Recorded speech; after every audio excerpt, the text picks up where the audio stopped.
that despite all the undoubted talent in Scotland's schools, we are not performing as well as we should be. Well, welcome to the recent education debate in the Scottish Parliament, where we'll hear the MSPs sharing their lack of insight and ideas with each other. The opposition parties and the SNP are clearly aware of the problems, but between them, they've got no solutions. And let me come to the issue of the 4-year decline in higher pass rates, which we know, thanks to FOI material, was a cause of considerable concern to Mr Swinney's own officials. So, John Swinney, the pass rates are falling. What's to be done? Now, listen to John Swinney's reply. It's just classic management waffle. Zero incisive analysis of the problem. No proposal beyond just more of the same. No vision at all. Just listen to this. But fundamentally, it relates to the issues that Liz Smith has cited from what I said to the Education and Skills Committee, that the conclusions of the analysis was the importance of ensuring we constantly are supporting the understanding of standards, which is what the Scottish Qualifications Authority is currently engaged in doing, as Liz Smith would expect us to do.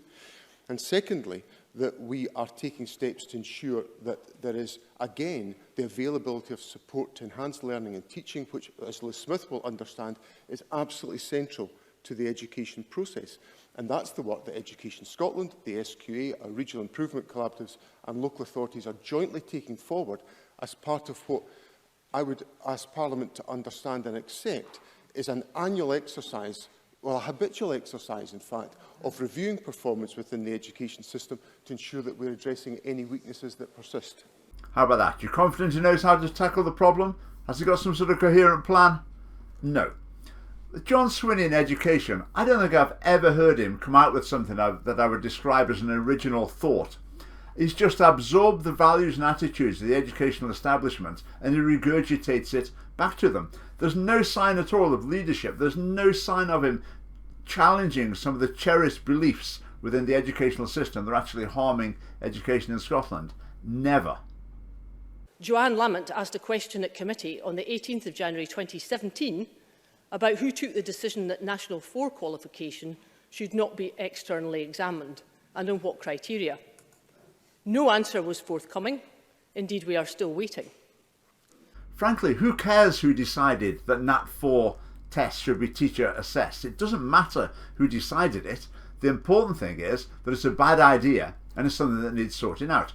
Nat 4 tests, they're taken by 15-year-olds, they're assessed by teachers, they can be retaken as many times as is necessary and wide open for corruption. A year or so ago, a whistleblower, a maths teacher in a school, said that his experience was that he was expected to go and get pupils, sort of virtually drag them to a classroom, even if they hadn't been to any lessons for months. He would get them, he was supposed to put them in a classroom, sit them down and get them through the test. Just do whatever it took to get it done. And he objected to it. He said he had conscientious objections because it was just cheating. So the school responded and said, okay, fair enough, we'll get someone else to do it. So National 4 tests being teacher assessed, it's a bad idea, but there's no discussion at all about what's wrong with it and how to fix it. Just no one can quite work out who made the decision. You know, government claims that what matters is outcomes, yet they have dismantled the long-term statistical runs of performance data we had by abolishing the literacy and numeracy survey and by pulling out of some of the international surveys as well. National standardised tests have proven to be neither national nor standardised, so we're left with PISA scores and exam results. And PISA scores show literacy scores 22 points lower than they were 20 years ago, and maths and science performance the worst it's been since PISA began. Meanwhile, pass rates, as Liz Smith said, have declined for the past 4 years in a row at higher. That was Ian Gray of Labour. I think sometimes he's quite a good performer in the Scottish Parliament. But he's referring there to the data desert, the deliberate destruction of data gathering techniques by the SNP so that the deteriorating standards can't be clearly demonstrated. But the data collection methods that are still in place, including PISA, are showing deteriorating standards. So I've got the GTCS, General Teaching Council for Scotland magazine here, and their chief executive, Ken Muir, has written an article making excuses basically for this decline in standards. He's got two excuses. The first one is that the Scottish curriculum is particularly broad and Scottish pupils develop some qualities that are equally important, if not more important, than this mere academic knowledge. Things like empathy, and if you look at the curriculum, things like dancing. Okay, there's one excuse. Right, the other excuse he's got is that the context matters more than what the schools are doing. So in other words, he's saying there's something going wrong in Scottish society that's causing deteriorating standards in schools, and it's not really to do with the schools doing anything wrong. What's going on in society? He suggests, inequality, the classic solution to all ills, solvent inequality. So Ian Gray himself, he offers no solutions at all. He's not saying this is what you need to change, this is what you need to scrap, this is what you start doing. No ideas at all. Is that it's all very well what young people are wanting, and I think we should absolutely respect that. At the same time, we want more people into STEM, we want more women into traditional male employment. So there has to be a bit of guidance for young people as well as listening to what they want.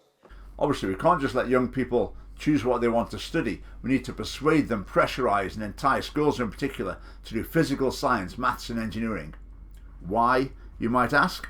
Well, because the SNP is obsessed with equality of outcome. If the outcomes or the choices of two groups are not exactly the same, that must be the result of some prejudice, or in this case, sinister sexism. That view is wide open to challenge. In fact, I would say it's been refuted quite conclusively.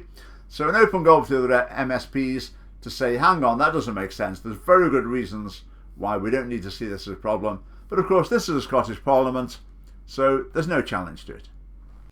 FOI requests revealed that the First Minister received over 100 submissions from teachers describing a wide range of issues, from the incredibly long hours that they work through to some of the abuse that they face in our classrooms. Now, I'm not a parent, but thankfully I've had the benefit of dealing with numerous local cases of stressed teachers who are off work, often whistleblowers, telling me what is really going on in their places of work, and complaining to me that they are either too afraid to complain or feel like no one is listening to them when they do. Now, I'm confident that right across this chamber, people will join me in saying that nobody, absolutely nobody, deserves to face physical or verbal abuse in their place of work. But it is true that the number of assaults on teachers rose by 10% last year. That is a statistic in this debate that should worry us all. Well, indeed. I'm sure all the MSPs are worried, but none of them's got a clue what to do about it. The Scottish Government is in the process of abolishing punishments. They think all you need instead are little mini counselling sessions, restorative conversations where a kid is helped to see the error of his ways, and apparently that's all it needs to produce good behaviour. Which is a bit strange, because with adults there's the understanding that we need the law and the threat of punishment to keep adults on the straight and narrow, but these people have such a sort of mystical, angelic view of childhood. The children are on a higher moral plane and they don't need any punishment or threat of punishment in order to behave well and develop their moral character. Now again, this is an open goal. It's a totally bizarre idea to abolish punishments in schools. It conflicts with almost everyone's views, yet in the Scottish Parliament, no comment at all, not a word of dissent. There's also the banging on about rights incessantly in schools, which effectively comes over as no one's got the right to tell you what to do. So it turns the pupils into little barrack room lawyers who can tend to and make them less amenable to accept decisions of staff, so that's causing problems. But again, no challenge to that. Also the well-being emphasis, which promotes the idea that children are so vulnerable they can only be treated in the gentlest sort of way, and it makes the teachers timid, it makes them back off, and it emboldens the kids because they know that if a teacher's just in any way tough with them or just seems a bit stern with them, that the pupil thinks, aha, you can't treat me like that, who do you think you are? So the schools shoot themselves in the foot in terms of discipline. Now, the job of opposition parties should be to point out the problems, yes, and then to propose solutions, to say what the government is doing wrong and suggest what they should be doing instead. But in the Scottish Parliament, you just don't get that. What you get in the Scottish Parliament is the opposition parties effectively saying, we pretty well agree with everything you're doing, we agree with your basic philosophy, but we don't like the fact that it isn't working. And that's business as usual in the Scottish Parliament. One ideology dominates and no one challenges it. And for the sake of our young people in schools, that needs to change. And the way to change that is to have Scottish Family Party MSPs in the Parliament. So if you want to support us in that mission, do join the Scottish Family Party. There's a link below. Thanks for watching.